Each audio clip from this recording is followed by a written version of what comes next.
Hello and welcome to the Box Score. I'm your host, Hannah Brewitt. On today's masked up and socially distanced episode of the Box Score, we're bringing you an interview with a very important face of Major League Lacrosse, a hot take on the guy with the best hair in college football, and a look back at some fond and some not so fond memories here at the Box Score. You won't want to miss it.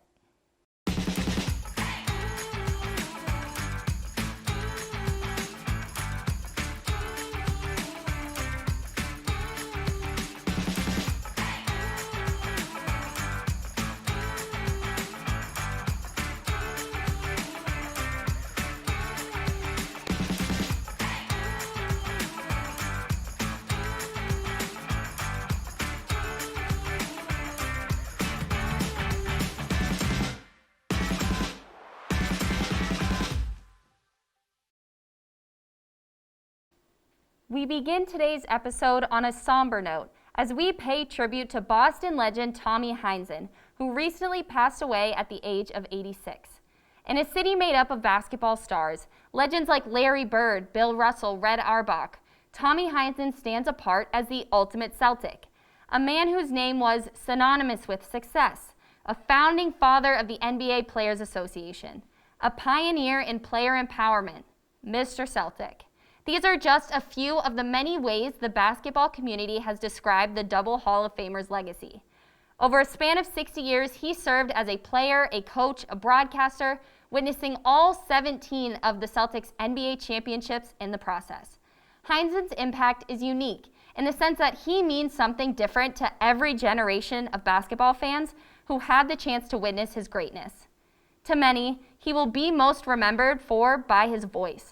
For years, his Boston accent and opinionated quips served as the soundtrack to living rooms across the country.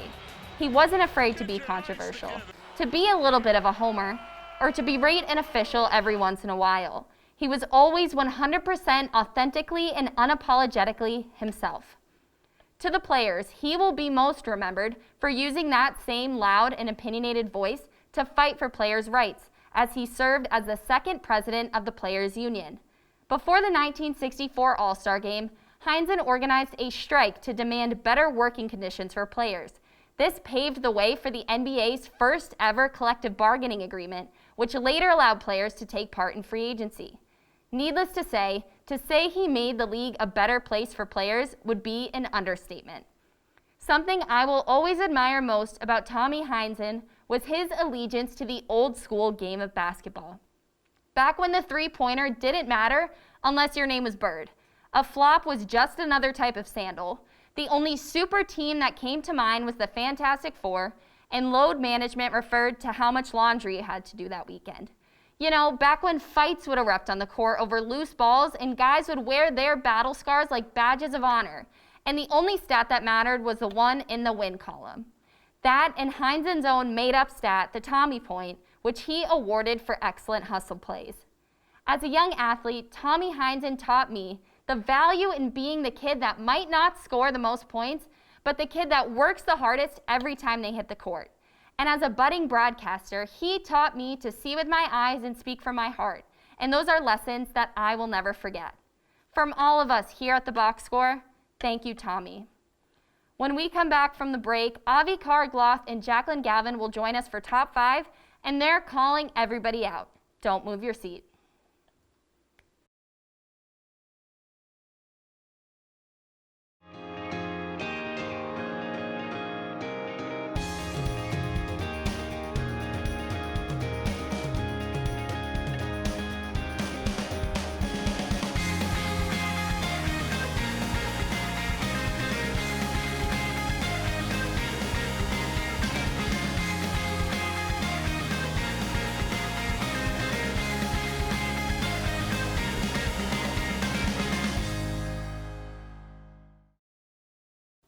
Welcome back. In honor of our 10th season here at the Box Score, we decided to take a little trip down memory lane.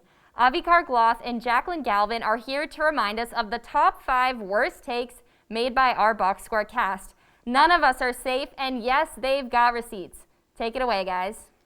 Thanks, Hannah. Yeah, Jacqueline, there's been a lot of really bad takes around this show over the last couple of years. So let's get right to the list. At number 5, Season 8 premiere, Michael said that Dave Roberts should be fired. What did he end up doing? He went to 3 World Series in 4 years, including one that he actually won. Bad take, Mikey. What's up with that? And sticking with the baseball theme, we have our very own host, Hannah, in Season 7, Episode 2, saying that the Red Sox were going to be an exciting team in 2019. Hannah, that was just wrong. I know it sounded like they were. They just come off their World Series win, but they finished with just over a 500 record, and 2020 wasn't too kind to the Red Sox either.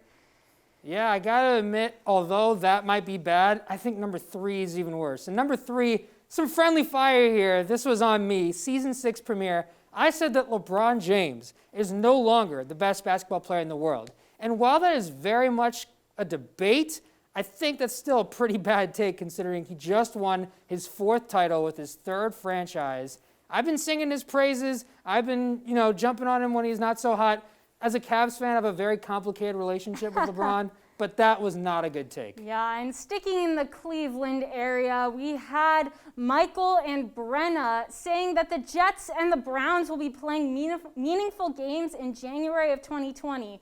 This happened in Season 8, Episode 2. Clearly, that was not correct. The Browns nor the Jets made it into the playoffs that season, and truthfully, the Browns made it this season, but the Jets 0-9, not a good look, Brenna. Not a good look, Michael. I really hope that they make it to the playoffs this year. Yeah, that was an egregious take, but there's no take that has been made over the last, 4 seasons of the Box Score, than the number 1 worst take by our very own Jacqueline Galvin. In my defense. wait. In my defense. They haven't even heard what it is. Okay. The worst take from the Box Score is the Season 6 premiere. Jacqueline Galvin stood My very first episode on the Box Score. at this very monitor and proclaimed to the world that college lacrosse would be a mainstream sport by 2022. Hey, COVID messed up my timeline a little bit. Maybe 2024. You heard it here first. Yeesh, yeah, I wasn't looking so hot even before COVID. That is probably easily the worst take that we've had. But we've had a lot of good takes too. We definitely have. Now, one of the good takes, we'll call them victory laps, was actually Avi, Season 7 Sports Court Champion. Now, Avi, that was a great job. And Michael, also Sports Court Champion of Season 8, actually beat yours truly. It was a very heated debate. Must say, go check it out if you haven't already.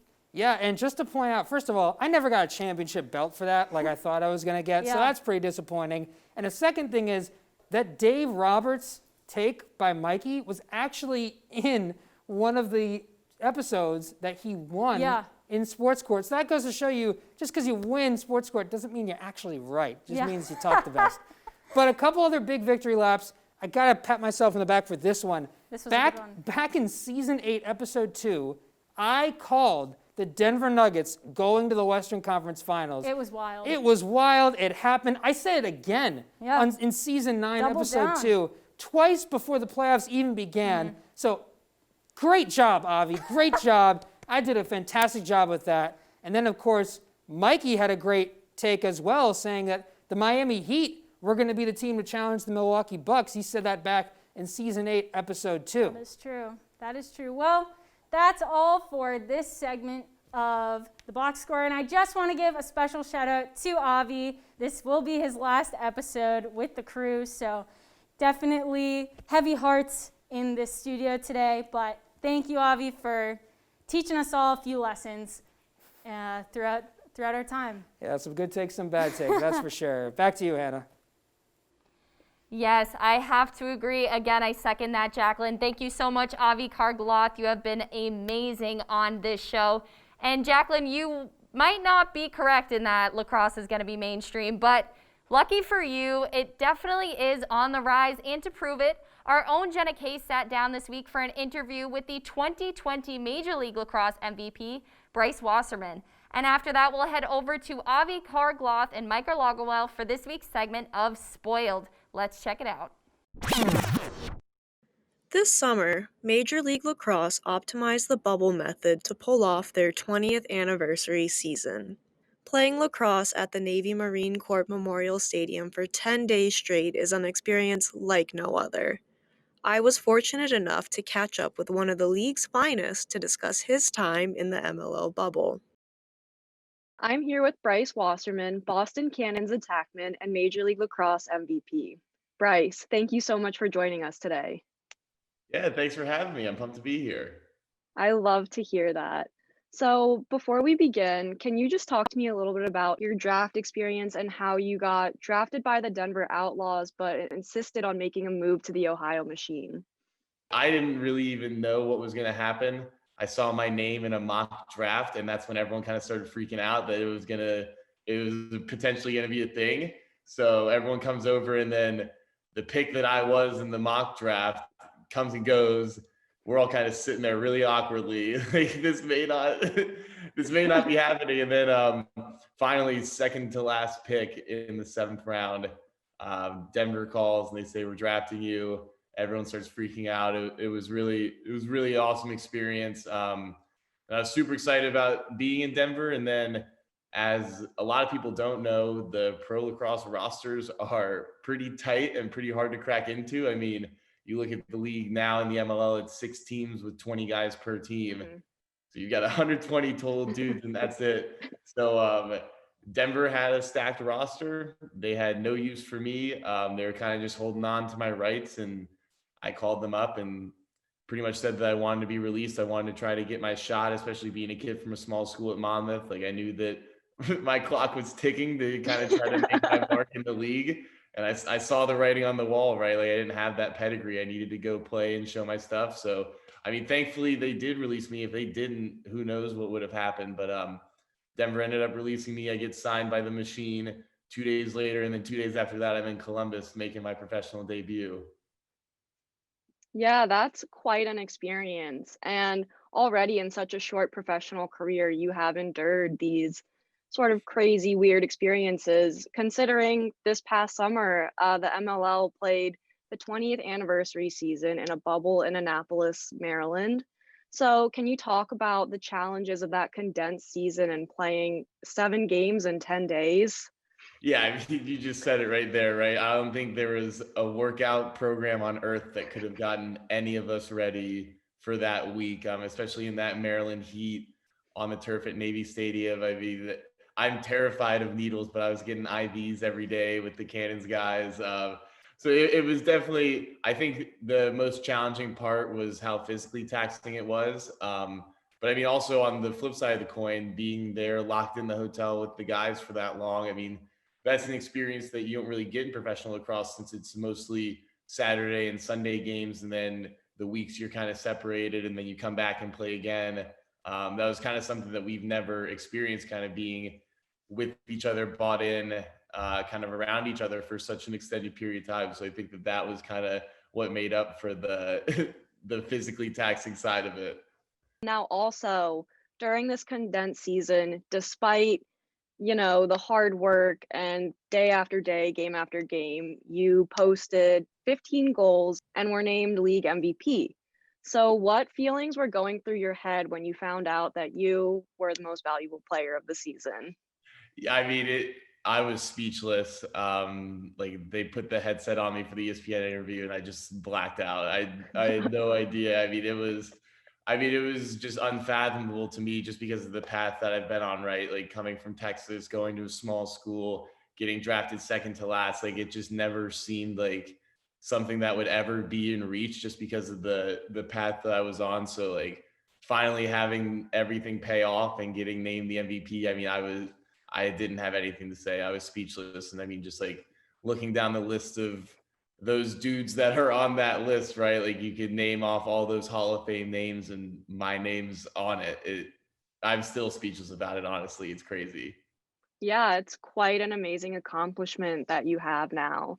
And now, just to close off, looking forward to next season, what are you most excited about?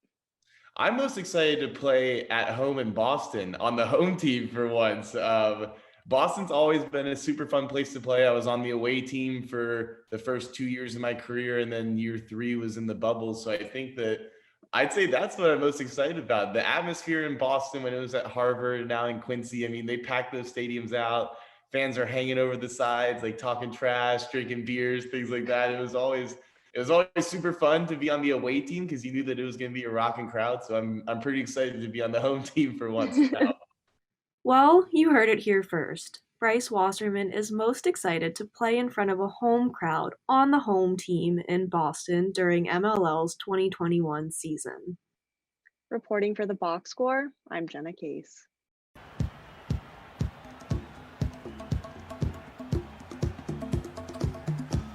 All right, coming back in 10 seconds. Ready, camera one.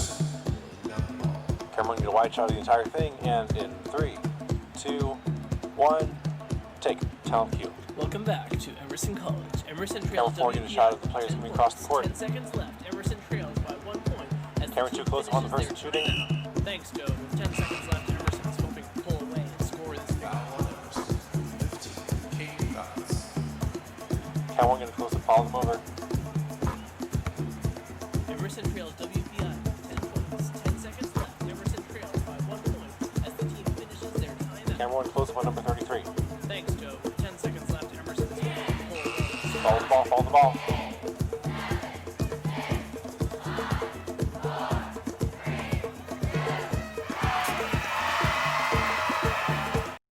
Hello and welcome. My name is Michael. I'm here with the Box Score, and to my left or right is Avi. This is an episode of what we like to call Spoiled, where we talk about a sporting event that was set up to really be a great story, and then something comes in and messes it up. And this week we are talking about the 2007 season, specifically the 2007 Colorado Rockies. So in 2007, like we talked about earlier, the Red Sox swept the Colorado Rockies 4-0. And it was kind of a bloodbath. I mean, there were 2 close games, but for the most part, the Red Sox scored 29 runs in that series, and the Rockies only scored 10. Oh, man. Yeah. The first game... across 4 games, across like a weekend series, that's bad. Yeah, it was bad. The first game of the series was actually 13-1 for the Red Sox. Talking about their season, or are we talking about just their World Series? We're talking about their run up to the season, and that's what leads me to, because we're done talking about the World Series for now. We're gonna go into July of the 2007 season. The Rockies' record is under 500. They are not looking like a playoff team halfway through the season. Then, flash forward a little bit to September 15th, 2007. The NL West standings look like this. Number 1, the Arizona Diamondbacks are 83-66. They're leading the division. Number 2, the San Diego Padres are 80-67. They're 2 games behind. Number 3, the Los Angeles Dodgers are 79-69. They're 3.5 games out of first place. And number 4 is the Colorado Rockies, who are 76-72. They're 6.5 games out of first place in September 15th. So the season's like over, at this point. I was gonna say, if they were under 500 in July, and they were able, now they have a winning record, so they've been playing better. Yeah, no, they definitely picked it up, but NL West is always a tough division, especially in 2007. Starting September 15th, the Colorado Rockies, they go 12-1. Holy shit. So they're on a tear, 12-1 to the last game of the season. And entering the final game of the season, the Rockies don't necessarily control their own destiny. They need the Padres to lose to the Brewers, and they need to be the division-leading Diamondbacks. And this was before there was multiple wild cards, so they would tie. The only wild card in the National League. Yeah. And that's what happened. The Padres lost, the Rockies won, and now we're at game 163. Okay? So this was before, obviously now in baseball, there's two wild card there's two wild card teams. And they play in a play-in game to like play the best team in baseball and that their division. This wasn't a thing then. There was only one wild card team. And this game 163 was the first one-game playoff since 1999. Before we get into game 163, the Padres versus the Rockies at Coors Field, I want to talk a little bit about some of the players that are key to the Rockies' success. You already mentioned one earlier. We're talking about Troy Tulowitzki. This was his rookie year. Tulo is such an electric player, and this year he bats .291. He has a slugging of .359 and an He has an on-base percentage of .359 and a slugging of .479. Another super key player on this Rockies team is Matt Holliday. I don't know if you remember Matt Holliday. Oh yeah. He could ball, man. Matt Holliday could swing the bat. This year he batted .340, had an on-base percentage of he had a 40% on-base percentage and had a slugging percentage of .607. So the last player I want to highlight before we get into the starting lineup for game 163 is Todd Helton, Todd Helton's kind of old now, but 33 years old. That's kind of old. I've never heard of this dude. Todd Helton is Mr. Colorado. Like this dude, Rockies lifer. He bats .320 this year, has a 43% on base percentage and a 49% slugging percentage. All right.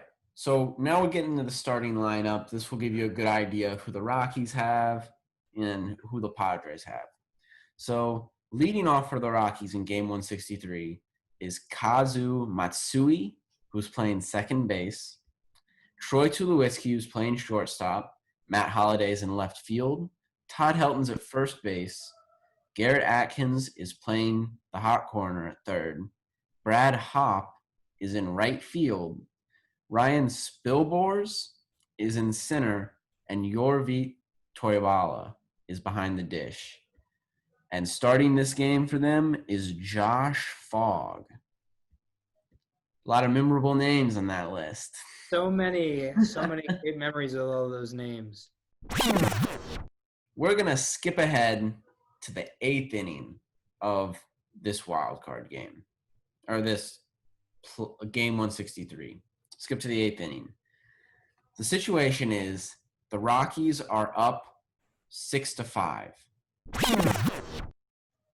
Brian Giles is up to bat, and he's in a 1-1 count. And he crushes a deep fly ball to left field that gets down for a double. Scores tied. So they tie it up in the 8th inning, and it remains tied until the 13th inning. We're talking extras, baby. This is the epitome of postseason baseball. Nobody left the stadium, I assume, right? Oh, no shot. No one left. No one's leaving. And so the next batter up is Todd Helton, who they intentionally walk Todd Helton just because, you get the double play in order. How many outs? No outs still. But I think what they're looking at mainly is Todd Helton is a heck of a lot of better hitter than who is up next, and that is Jamie Carroll. But he is up to bat now with the game-winning run just 90 feet away. Big situation. Jamie Carroll, the batter. To right field. Giles is there to make the catch. Tagging is Holiday. The throw to the plate. He is. Oh, he's safe. Safe. It looked like Barrett stuck his foot out there on his bare Watch the hand. replay. Right there. And the Did you ever hand touch never got home plate. So it looked like when he went back to get it, he could tag him out. He never touched the plate. Yeah. So Matt Holliday is called safe. But as you can tell from the video, Michael Barrett does a good job of using his foot to block Holliday from touching the plate. The umpire does not see this. And in 2007, there's no instant replay. But anyways, so the Rockies win. I'm going to ask. And it's already kind of it's not exactly a fluke, but you could say that this win is a sign. If a team wins like that in that situation, then you think, oh, wow, this team's got it. Also, it should be noticed that now the Rockies have gone 14-1 since September 15th. Since September 15th, the Rockies' record is now 14-1. To win 13 innings in game 163 to get into the playoffs. Yes. And now that they're in the playoffs, they face the Philadelphia Phillies. The Rockies sweep the Phillies. Easy. 3 games sweep. Wow. And those first 2 were in Philly. Yeah. So it was 4-2. Rockies win. Then the Rockies won 10-5. Then they won 2-1. Oh, my God. Yeah, so the Rockies just win. So the Rockies are facing the Arizona Diamondbacks now in the NLCS. Okay? The Diamondbacks are 90-72. We already talked about them a little earlier. They won the National League West, and they just finished a sweep of the Cubs in the NLDS. So this is a good team, obviously, and the Rockies sweep them. 4 games, sweep them. So wait, hold on a sec. You're telling me that the Colorado Rockies, who had to go like 13-1 over the last 2 weeks of the season to force a game 163 and get in and win that game by like the tiniest of margins, they go 7-0 through the Phillies and the Diamondbacks. Yeah, sweep them. Just like. Oh my God, that's ridiculous. And then they got swept in the World Series. That doesn't make any sense. Mm-hmm. That's why we like to call this spoiled, because the build-up to this is insane. But for now, let's talk more about the Red Sox, okay? Because we've established how good the Rockies is, how, at the time, how historically impressive the Colorado Rockies' dominance has been, right? I mean, that's crazy how good the Rockies were. And so now the Red Sox, they got there in the ALDS, they swept the Los Angeles Angels, who had Vladimir Guerrero at the time. You're going to love this stat. In the final 3 games of the series in the ALCS, the Red Sox outscored the Cleveland Indians 30-5.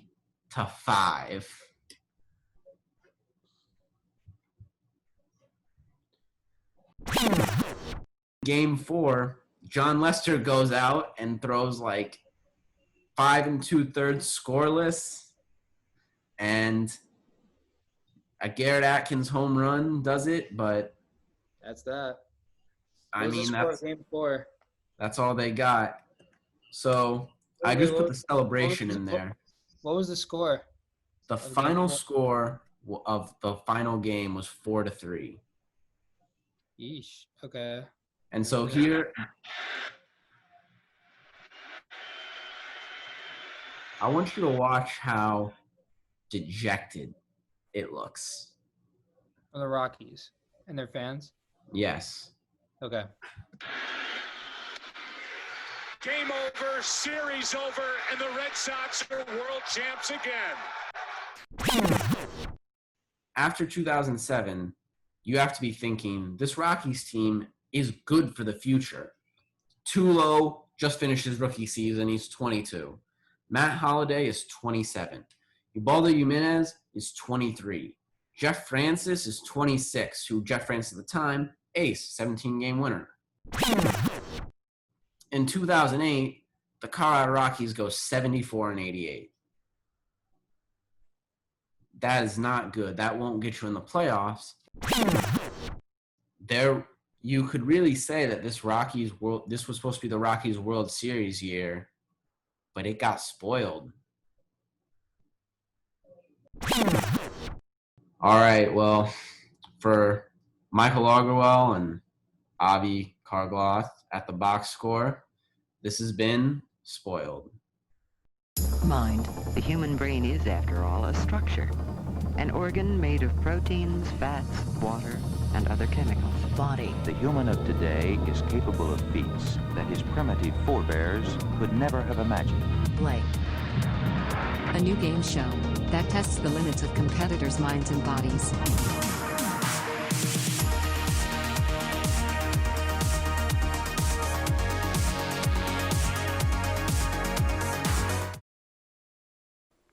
Welcome back to the Box Score. When colleges across America sent their students home packing mid-spring semester, college sports came to a striking halt. No March Madness, no College World Series, but at the time we didn't know how long this whole pandemic thing would actually last. I mean, I was wrongfully thinking that everything would be normal before the 4th of July. Yet here we are, fall 2020, and college sports have kind of resumed. NCAA Division I football is back, sometimes even with fans in the stands. But what about the Division III football programs, or quite frankly, any Division II or III program across the country? Here to debate whether or not it's fair that only Division I athletes get to play football this year are Brenna Shelton and Michael Lagerwell. Michael, let's hear your opening statement. I would like to start off with a quote directly from the NCAA's website. Quote, "The NCAA is committed to providing a fair, inclusive, and fulfilling environment for student athletes and fans," end quote. The NCAA is committed to providing a fair and inclusive and fulfilling environment. Fair and inclusive. Now, what is so fair and inclusive about only letting D1 athletes participate in their sports? All of a sudden, it seems fairness and inclusivity have been pushed out of the window by money and greed. At this point, we all know the NCAA only cares about making money, and these smaller D2 and D3 schools don't turn a profit like Ohio State and Alabama do. But it shouldn't be about the profit. What are you going to tell people like me, a Division III baseball player, when my season gets shut down? That we didn't make enough money? That it's not safe enough? Give me a break. Brenna, you're up. In 2018, the University of Texas, Ohio State University, and University of Alabama all individually earned at least $1 billion. $1 billion. College football is the station's second most popular sports league with 47.5 million fans in 2019. While I understand that it may not seem fair that football can play while other sports sit out, it comes down to revenue and profit. I mean, I get it, life's not fair, coronavirus isn't fair, but these colleges need that money to keep schools' other sports in play and other activities going on during these troubling times. You know, you guys make some really good points on both sides, but now we're going to open it up to debate. As these guys debate, our out-of-studio jury will cast their votes, and when you hear this buzzer, it means that all the votes have been cast. When you're ready. All right, so first of all, you said they need football to make money. Absolutely. Well, how much money are these schools making when 16 games the week of November 14th were canceled? 16 games. That's 4 SEC games. You brought up Alabama. The Alabama versus LSU game was canceled. How much money is Alabama making off that? How much money would they lose if they played no games? How about that? You take it all away, no money. Oh, so because they made $4 billion, so the NCAA I guess Division what you're I. saying is money is more important than the well-being of student athletes. Folks, you heard it here. Brenna thinks the NCAA should keep playing all because of the money and not because of the health of these student athletes. I'm sorry. Didn't you just say football players or baseball players like me can't play? I want to get out there, I want to play. So who are you to say that those boys don't want to play? Sure, it's about money, it's about making a profit, and I understand, I'm sorry you got your season taken away, but are you going pro? Are you risking not being drafted? These players, sure, I understand that it's probably not right that they get to and everyone doesn't, but can you imagine the residual effects of every sports team playing? Well, desperate times call for desperate measures. Sure. This country's in the middle of a pandemic, okay? Cool. A pandemic. Everything should be shut down. And you want to talk about pro aspirations? Trey Lance is supposed to be a top 10 pick. He's supposed to be one of the best quarterbacks available in the draft. He goes to North Dakota State University, and he is not able to play. And why isn't he able to play? Because the NCAA thinks that because it's D2 football, it's not good enough. North Dakota State has been one of the best football programs in the country for the past 10 years. But they're not good enough to play? So what would you suggest? Would you suggest every sports team gets to play, or just to have the D1 team sit out? That's not what we're arguing here. My personal preference We're asking if it's fair or not. Fair isn't always equal. Not just fair. because you don't think it's fair that it's going to run an entire community and keep everyone in business? You don't care? Who in business? Who's this keeping in business? Because the colleges, they're already under-enrolled. These colleges? You mean the colleges that are paying Dabo Swinney like $20 million a year? So what? They are throwing away money. These colleges make so much money off college football. But it they don't doesn't know just what to go do to with football. This money, yes, they have expenses, but they make so much more in revenue. NCAA basketball D1 only makes $8.1 million compared to $4 billion. You're going to take that away from all these schools? What revenue does Emerson baseball make? I don't know. Nothing. Emerson baseball is a D3 program. Exactly. No one shows up to the games. So that's the point. It's about money. And yeah, does that sound a little egotistical and self-centric? Sure, but it comes down to money, and these colleges won't stay open. No, okay, first of all, these colleges won't stay open. I'm paying like $60 grand a year and you're to come not to playing Emerson. right now. Guess who's sitting on the bench? You. There's no baseball. So first of all, Who cares? I would like to say Emerson baseball season has not been officially canceled yet. Sorry, I don't know what Brenna's unfair. talking about. Sure. But first of all, these colleges make a ton of money. Clemson, you're talking about a school that makes billions and billions of dollars. They're playing football this year, but they just canceled their track and field program Clemson forever. doesn't make billions and billions of dollars. That's not true. How much money does Clemson make?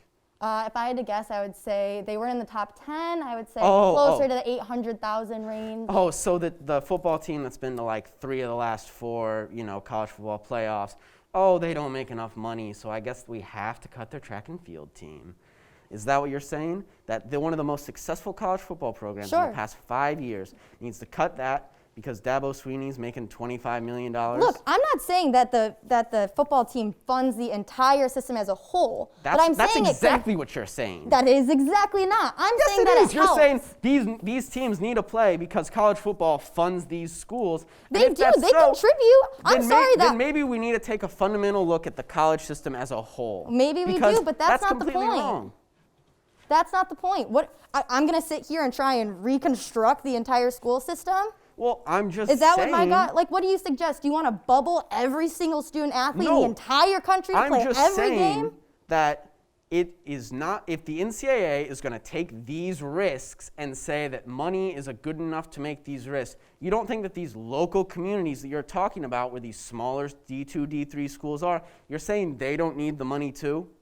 They absolutely do, but that's So not then my why are call they to make. canceled? We're talking whether it's fair or not. If So they don't it's- make the budget, it doesn't count. So it's Sorry. fair that schools around Fair the isn't Tuscaloosa equal. area, no, you're saying that it's fair in the Tuscaloosa area for those places to get helped, but you're saying it's not fair for towns in North Dakota to be helped. 'Cause they That's what don't you're draw the saying. same revenue. That's classist, Brenna, and I will not stand for it. I think that you're taking this wildly out of proportion. It's not about deserve. It's not about fairness. It's about they It just is don't about have fairness. the, This they debate just is don't about have the is it income. fair or not? Who cares? Fair isn't always equal. It's fair because they make more money. Sorry. Oh my gosh, I can't believe this. Insert buzzer All right. sound. Well, hey, my buzzer's not working. I mean, guys, that was pretty heated. Try not to hit each other. It's a good thing there's some plexiglass in between them. But hey, The votes are in, and when we come back from this break, we'll hear each side's closing arguments, and we'll find out who will be tonight's buzzer beater champion. You won't want to miss it.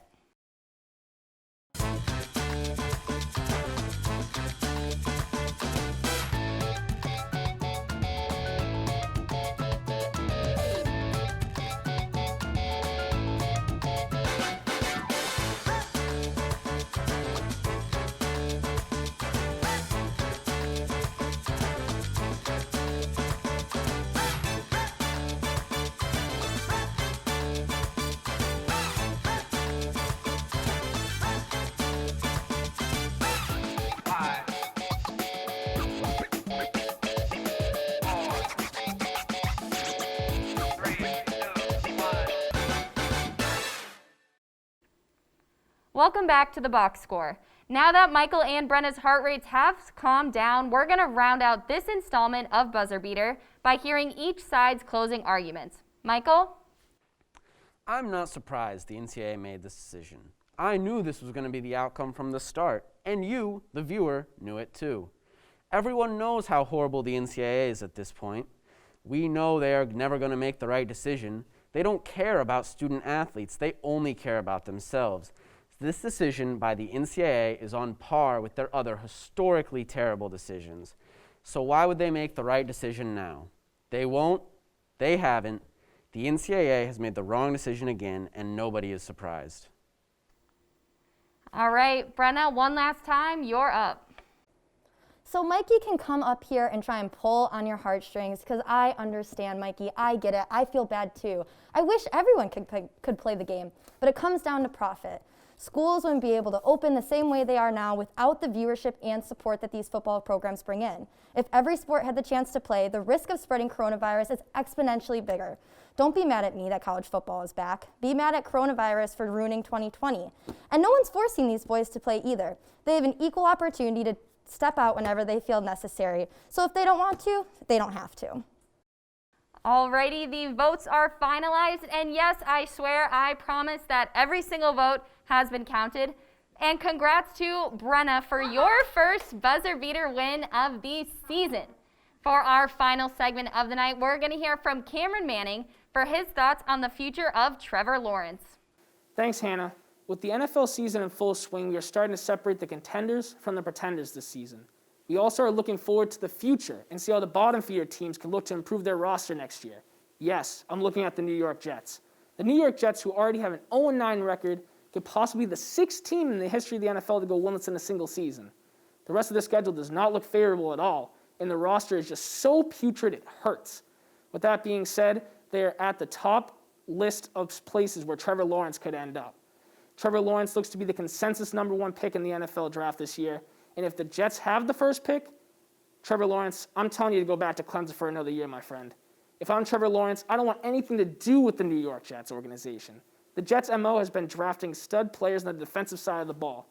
But if you're talking about the offensive side of the ball, forget about it. Trevor, my man, the Jets do not know how to put anything together over there. As far as quarterbacking, as far as weapons around the quarterback, as far as anything that has to do with offensive talent.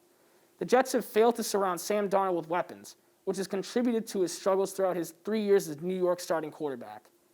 The Jets have not proven they can bring in a coaching staff capable of develop quarterbacks either. Mark Sanchez's career in New York went up in flames due to large part to his lack of progression under Rex Ryan's staff. While Geno Smith never had a chance in the first place, Todd Bowles' staff did not do much for Smith, Christian Hackenberg, or Darnold's development either. And now you have Adam Gase, who forced out their star safety Jamal Adams and Le'Veon Bell because of personal beef. If I'm the GM of the Jets and a person told me to pick between Adam Gase and Jamal Adams, I would tell Adam Gase to kick rocks already and have his bags packed for him. The fact that he stayed with the team this long just shows how delusional the Jets are as an organization. I mean, we're talking about one of the best young safeties in the NFL, and you picked the coach? Trevor, my man, I'm only saying this because you're one of the best quarterback prospects we've seen in quite some time. Avoid the Jets at all costs, my friend. Go back to school and enjoy yourself, my man. Back to you, Hannah. Thanks, Cam. And Trevor, if you're watching this, you've got some thinking to do. Well, that's all the time we have for this episode of The Box Score. To keep up with Season 10, check us out on Facebook and Instagram at @TheBoxScore_EIV. Again, I'm Hannah Brewitt, and this has been The Box Score. Stay healthy, wear a mask, and we'll see you next time.